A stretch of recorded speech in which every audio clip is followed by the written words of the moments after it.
Bueno, acaba de usted publicar un nuevo libro titulado El Impostor. Y es una especie de novela sin ficción en donde usted se interesa y cuenta la historia de Enric Marco, un hombre que supuestamente había estado en un campo de concentración nazi y demás. Y así figuró por muchísimos años en España, y después un historiador aparentemente no muy conocido, Benito Bermejo, destapó la historia y descubrió que este señor había sido un gran mentiroso. ¿Por qué le llamó la atención esta historia del señor Enric Marco? Es que ¿cómo no te va a llamar la atención, ¿no? Un hombre que es capaz de mentir sobre el crimen más monstruoso de la historia de la humanidad y que es capaz de engañar con esa mentira absolutamente a todo el mundo. Pero hay que recordar, este fue un caso muy notorio en España, en realidad recorrió todo el mundo, pero en España fue particularmente notorio, porque ¿cómo no lo iba a ser? Es decir, estamos hablando del año 2005, en España hubo casi 9.000 deportados en los campos de concentración, la mayoría en los campos de concentración nazis, la mayoría estaba en el campo de Mauthausen, en Austria, y la asociación que agrupa a las familias y a los deportados supervivientes, que ya son muy pocos, se llama la Amical de Mauthausen. Bueno, pues durante los años, principios de este siglo, durante varios años, el presidente de esa asociación era este señor que concedió decenas y decenas de entrevistas a todo tipo de medios, que pronunció centenares de conferencias, que se convirtió en lo que yo llamo en el libro una especie de rockstar de la memoria histórica en España, del pasado más duro, oculto, de la guerra, de la posguerra, de la deportación, etcétera, etcétera, que fue el primer hombre, el único deportado español que habló en el Congreso de los Diputados, en el Parlamento, en la primera ocasión y la única en que se homenajeó a los deportados españoles, e hizo llorar, como hacía siempre, porque era un hombre que conmovía a las audiencias mucho más que los auténticos deportados. Hizo llorar a los ministros, a los diputados, a las propias familias de los deportados que estaban allí. Es un hombre que estuvo a punto de ser el primer español en hablar ante toda la comunidad internacional, presidentes del gobierno, deportados de todo el mundo, en el campo de Mauthausen, en la celebración del 60 aniversario de la liberación de Auschwitz, de los campos de concentración, hasta que efectivamente ese oscuro historiador español descubrió que todo era una farsa. Entonces, claro, esto es una historia verdaderamente increíble. El otro día Vargas Llosa escribió un artículo muy generoso sobre este libro, decía que es el mayor impostor de la historia de la humanidad. Hombre, yo creo que estoy de acuerdo con él, es decir, es el Maradona o es el Picasso de los impostores. ¿Y cómo no me iba a interesar? Lo raro no es que haya escrito yo un libro, lo raro es que no se hayan escrito 30 sobre esta cuestión. Mira, yo en cuanto estalló el caso pensé que ahí había algo muy importante, no solo muy importante como historia, sino muy importante para mí.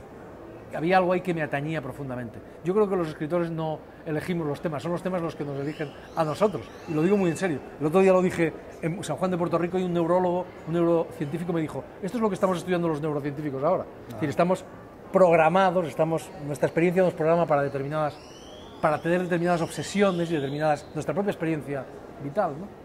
De manera que ahí sentí que había algo que me atañía profundamente, y por eso al final, después de 9 años, pues escribí el libro, ¿no? Usted empieza el libro diciendo algo así como: yo no quería escribir este libro. Pero llama la atención cómo un hombre pudo engañar por tantos años a todo un país. Hay muchas explicaciones. Una, muy importante, es que el país estaba encantado con las películas que este hombre le contaba. Es decir, este hombre lo que contaba eran películas, no era la realidad, sino historias románticas, heroicas, dulzonas, edulcoradas, sentimentales, y la gente estaba encantada escuchando. La gente, muchos, no queremos la realidad, queremos ficciones bonitas, embellecedoras, que nos consuelen, porque la realidad de los campos de concentración, la realidad de la guerra española, la realidad de la violencia en Colombia, la realidad, cualquier realidad de este tipo, es muy dura.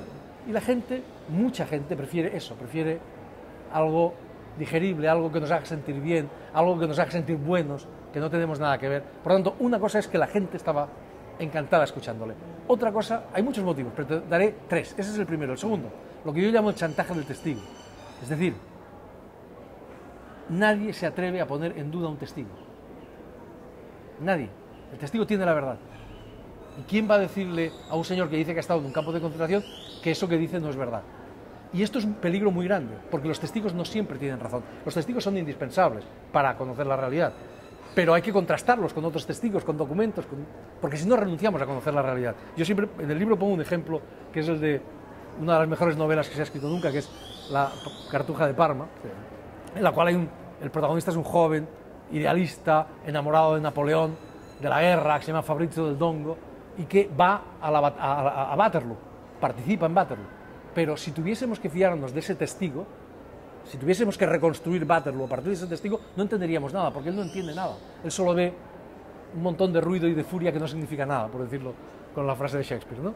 Es decir, ve un montón de polvo y de caballos y de cosas, incluso le pasa a Napoleón por delante y ni lo ve. Es decir, el testigo no tiene necesariamente la verdad. No necesariamente, hay que escucharlo y hay que tenerlo en cuenta. Ese es el segundo factor, y hay un tercer factor muy importante. Y esto es válido en España y es válido en todo el mundo.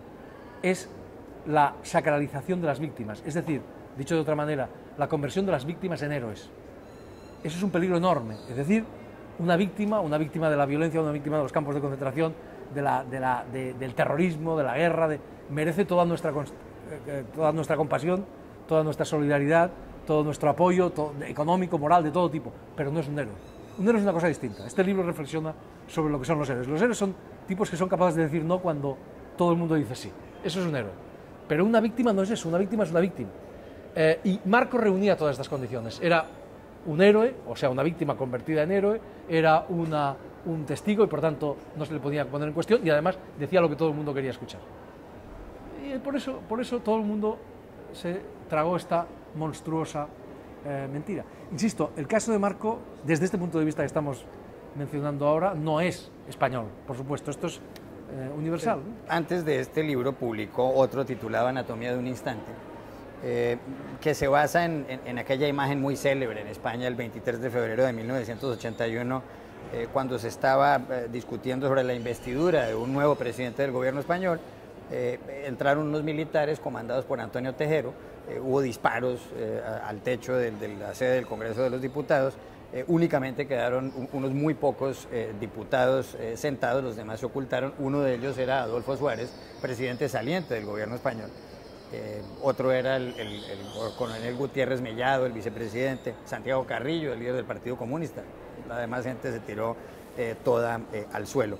Fue un momento importantísimo en la historia de España porque había recuperado la democracia desde cuando murió Franco el 20 de noviembre del 75. Y usted escribe ese libro, pero lo que se produce con ese libro es el género del que hablábamos ahora, que algunos han dado a llamar en algo así como novela sin ficción. ¿Por qué se dedicó a eso? Y le quiero preguntar también por el libro, tal vez que lo hizo usted más célebre, que es Soldados de Salamina, una gran novela, elogiadísima no solo por Mario Vargas Llosa, sino por George Steiner, que cuenta la historia de Rafael Sánchez Mazas, un hombre en la Guerra Civil Española, un hombre de derechas, a quien van a fusilar, logra huir del pelotón de fusilamiento, se oculta tras unas matas, llega el miliciano que lo estaba persiguiendo, le apunta, le perdona la vida, no dispara, y Sánchez Mazas se pasa años y años y años buscando a ese hombre para preguntarle por qué no lo había matado. ¿Por qué le llama la atención a usted eso de novelas sin ficción? En primer lugar, ¿quién ha dicho que la novela tenga que ser ficción? Sí, es verdad, el modelo clásico de novela dice que es una novela. Es una ficción en prosa de una cierta extensión que narra una historia, un drama, una serie de dramas, de la manera más rápida y eficaz posible. Ese es un poco el modelo de novela que triunfa desde el siglo XIX y es un modelo que está muy bien. Yo no sé si ese modelo va a dar mucho más de sí. Lo que sí sé es que yo estoy intentando buscar un modelo distinto de novela. Yo creo que la novela puede hacer otras cosas de las que hace. Ese modelo de novela decimonónica que ha dado obras maestras y que a mí me parece que está muy bien, es como una carrera de bólidos, ¿no? Y está muy bien. A mí me interesa un modelo de novela más plural, más flexible, más maleable, más libre, que es el modelo de novela anterior a ese. Es decir, es el modelo de novela propiamente cervantino. Cervantes concibe la novela como un género de géneros, como un sancocho, le llaman aquí, ¿no? Sí. Como un cocido, decimos en España, donde cabe todo. donde cabe en esta novela, o en Anatomía de un instante, o en Soldados de Salamina, a su manera. Esta novela es crónica, es ensayo, es biografía, es un montón de cosas, ¿no? Es autobiografía. Es columna de opinión. Claro, es un montón de cosas, ¿no?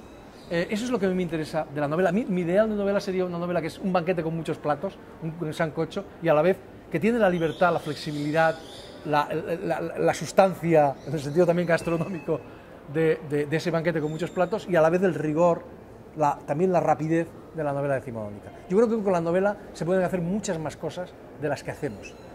Creo que la novela es un género. Cervantes, este hombre que increíblemente era español, nos legó un artefacto absolutamente extraordinario, libérrimo, con el que se pueden hacer muchas más cosas de las que hacemos. Y eso es lo que intento yo, digamos, ir expandiendo lentamente, poco a poco, las fronteras de ese género, ¿no?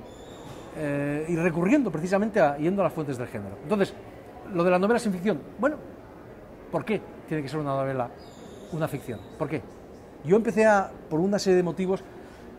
En este caso, como en Anatomía, Soldados de Salamina, en el fondo es una novela con ficción, es una novela relativamente clásica en este sentido, donde se mezcla la ficción y la realidad de una manera peculiar. En todas las novelas se mezcla la ficción y la realidad, no existe la ficción pura. La ficción pura es un invento de la gente que no sabe lo que es la ficción. La ficción siempre parte de la realidad, el carburante siempre es la realidad, ¿no? Anatomía de un instante y esta novela sí son novelas sin ficción o relatos reales, como yo le llamo. ¿Por qué? Bueno, yo llegué ahí por las propias necesidades de la historia. Es decir, cada libro exige su propia forma. Entonces yo llegué ahí llevado por las exigencias del propio libro. En el caso de Anatomía de un instante, porque llegué a la conclusión, era un libro que trataba, como usted muy bien dice, del el golpe de Estado del 23 de febrero en España. De hecho, cuenta la historia de la conquista de la democracia en España. Eso es lo que cuenta, digamos así, por decirlo así. Pero el 23 de febrero de 1981 de España, el último golpe de Estado de nuestro país, es un poco como el asesinato de Kennedy. Es nuestro asesinato de Kennedy, ¿verdad? Es el punto exacto donde convergen todos los demonios de nuestro pasado reciente.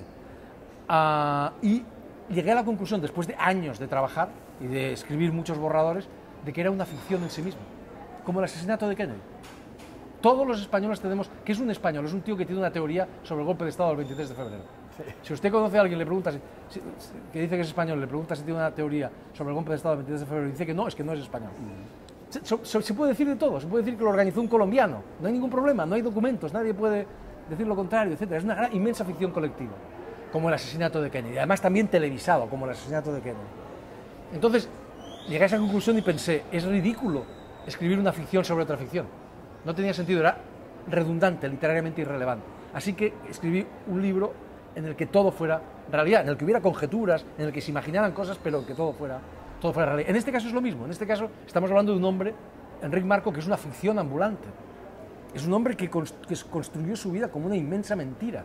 Entonces no tenía sentido escribir una ficción sobre otra ficción. De nuevo era literariamente irrelevante, de nuevo era redundante. Ya había aprendido la lección de Anatomía de un instante. Entonces es el propio libro el que te lo exige. Y es verdad que yo estoy trabajando en ese filo entre la ficción y la no ficción. En ese filo, estoy explorando esa zona de la novela como banquete con muchos platos, como género de géneros, y en ese territorio donde la ficción y la no ficción se entrecruzan, chocan. ¿Cuál libro le ha costado más trabajo de escribir? ¿De los que he escrito? Sí. Qué difícil es eso. No lo sé. Tal vez Anatomía de un instante. Tal vez. ¿Por qué? Porque tardé mucho tiempo en descubrir cuál era la forma conveniente, cuál era la forma más conveniente. Soldados de Salamina es un libro que salió relativamente rápido. Y este es un libro que he tardado 9 años en escribir. Cuando el caso estalló, en el 2005, yo sentí que ese libro tenía que escribirlo. Sentí que ahí había algo muy importante, pero la verdad es que me daba miedo. Como digo al principio del libro, era una cueva muy oscura donde me tenía que meter. Y ahora sé que tenía razón de tener miedo, porque lo que encontré al final de esa cueva era a mí mismo, era un espejo. Bueno, y a usted también y a todos los que nos están viendo, por cierto. Es decir, todos tenemos algo de impostores. Pero fui aplazándolo durante muchos años, y la verdad es que cuando me puse a escribir el libro, finalmente el libro me salió con mucha facilidad. Es como si hubiese como si hubiese, a pesar de que hay muchísima documentación en él, que espero que el lector no note, esto es muy importante, es como si el libro hubiese ido creciendo dentro de mí como un bebé en el vientre de su madre. Entonces al final ha sido un parto relativamente feliz. He tenido con este libro una sensación que muy pocas veces he tenido, de que el libro, más que escribirlo yo, me lo iban dictando, ¿no? Y eso es una sensación maravillosa y, en fin, milagrosa, que no creo que se vaya a repetir muchas veces. Javier, en su país están pasando muchas cosas. En los últimos meses y en el último par de años, el desempleo ha estado por encima del 25%, el desempleo o el paro juvenil por encima del 50%, es decir, 1 de cada 2 personas menores de 30 años no tiene un puesto de trabajo. Ha habido imputaciones a algunos miembros de la familia real, ya no lo son, pero el yerno del rey, Iñaki Urdangarín. Ha habido escándalos financieros que han vinculado a líderes de ambos partidos políticos, el Partido Popular, el Partido Conservador, encabezado por Mariano Rajoy, el presidente del gobierno, y el Partido Socialista también. Y como consecuencia quizá de todo esto, ha surgido un nuevo partido llamado Podemos, encabezado por Pablo Iglesias, que en los sondeos de opinión, en las encuestas, tiene una intención de voto muy alta. Incluso hay gente que dice que podemos ganar las elecciones generales, las elecciones legislativas previstas en principio para noviembre de este año 2015. ¿Qué sensación le produce a usted Podemos? ¿Le da susto un partido así? ¿Le parece necesario porque controla a los otros? No, no me da susto. A mucha gente le asusta que un partido nacido de la nada, digamos, alternativo, pueda cambiarlo todo. A mí lo que me asusta es que no cambie nada. Es decir, en España son necesarios cambios serios,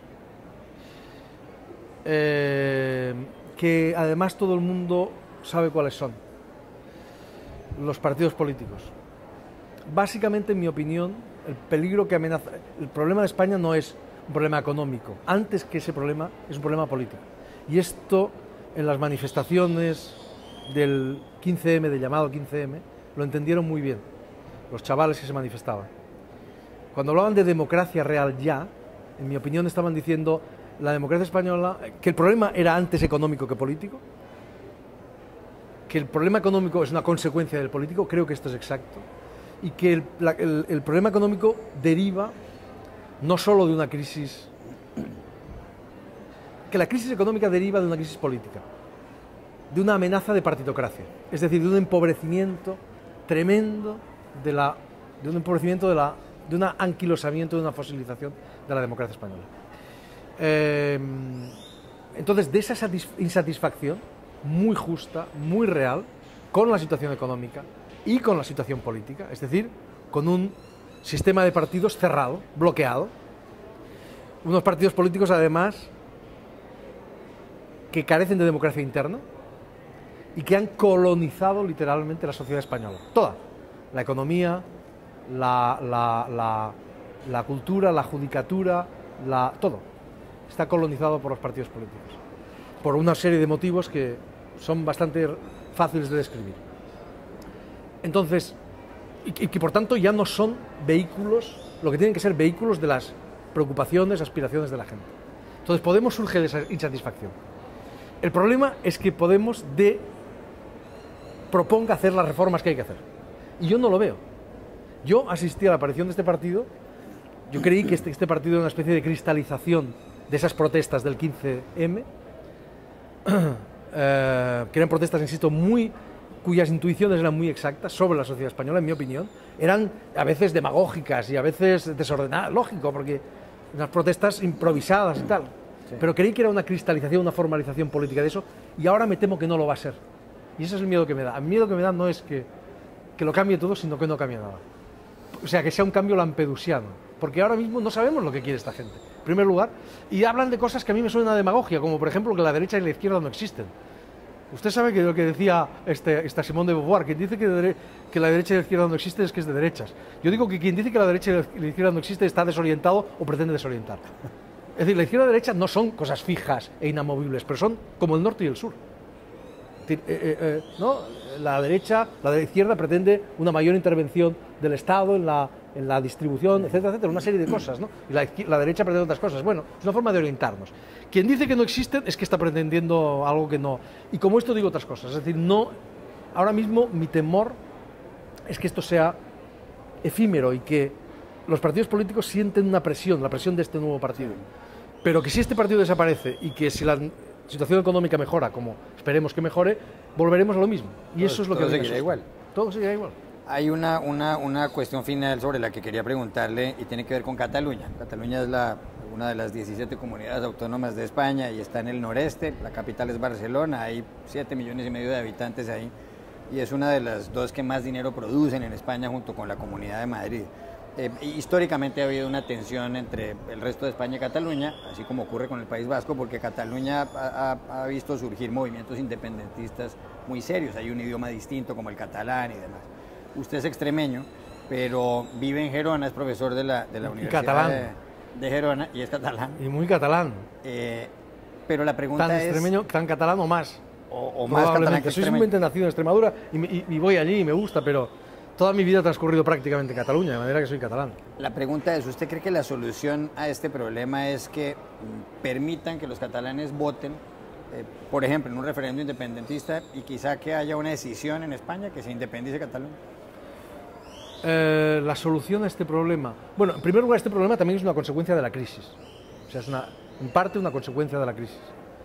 Sin la crisis ha existido siempre una parte de Cataluña que se ha sentido... que quería la independencia política, pero la crisis lo que ha hecho ha sido, la crisis y otra serie de factores, pero la crisis ha sido fundamental agudizar esta cuestión. Eso en primer lugar. En segundo lugar, lo que yo creo es que esto tiene una salida. Se lo voy a decir muy fácil, muy sencillo. Si existiera, o si existe, si se demuestra que existe, como por las vías democráticas, por unas elecciones, que afortunadamente vivimos en una democracia, pobre y triste y frágil, pero democracia. Si se demuestra que existe una mayoría de catalanes, como existía una mayoría de escoceses, o como existía una mayoría de quebequeses en el Quebec, que quieren independizarse de España, que de manera clara e inequívoca quieren independizarse de España, un 60%, un 55% de catalanes que quieren eso, hay que encontrar un mecanismo legal, constitucional, hay que reformar la Constitución y hay que hacer lo que sea para que sepamos si efectivamente esa gente quiere marcharse o no. O sea, dicho de otra manera, tú no puedes tener encerrada una parte de la población en un lugar donde no quiere estar, porque eso es, incluso diría, más peligroso por supuesto, es más peligroso. Aparte de no ser correcto, es más peligroso. El problema es que eso todavía no está demostrado en Cataluña. Ese es el gran problema. Y no tenemos la certeza de que eso exista. Ahora tendremos unas elecciones en septiembre. Yo celebraré que los partidos que quieren la independencia se presenten diciendo queremos la independencia. El gran problema que tenemos en Cataluña es muy grave. Es la ambigüedad, la oscuridad, la permanente ambigüedad. Gente que dice que es independentista, pero luego va con un lema electoral que no dice que es independentista. Entonces, tenemos un gravísimo problema. Necesitamos saber si eso es así o no es así. Yo le diré más. Bueno, no le voy a decir más. Porque creo una última pregunta, porque nos quedan 30 segundos y la respuesta es para responder sí o no. ¿Usted votaría sí a la independencia de Cataluña o no? Ahora mismo no, porque ahora mismo no sé qué es la independencia de Cataluña. Pero más fácil, es muy fácil. Si a mí me demostrasen o tuviese la certeza racional de que en Cataluña se forja, la certeza verosímil, un país más justo, más libre, con más educación, mejor, y que continúa en Europa y todas estas cosas, y que además se hace de una manera democrática y tal, yo es que no votaría porque sí, o sea, pediría inmediatamente. Y yo creo que todos ustedes querrían venir allí también. Habría muchos españoles que querrían ir a ese país también, me parece. Obviamente. Pero ahora mismo no sabemos qué es, porque no se habla de eso. O sea, ahora mismo no sabemos de qué se habla. Pero claro que sí. Un país mejor, más libre, más rico, más solidario, con mejores escuelas, con mejores hospitales. Pero por favor, ¿dónde hay que firmar? Pero, ¿dónde? ¿Eso es posible? ¿Quién está hablando de eso? Bueno, digamos con una cierta... Claro, hay gente que te vende humo. Pero claro, pues por supuesto, yo creo que muchos colombianos irían allí también, ¿no? vamos, pedirían el ingreso, la nacionalidad, supongo, españoles desde luego muchos. Claro, por supuesto.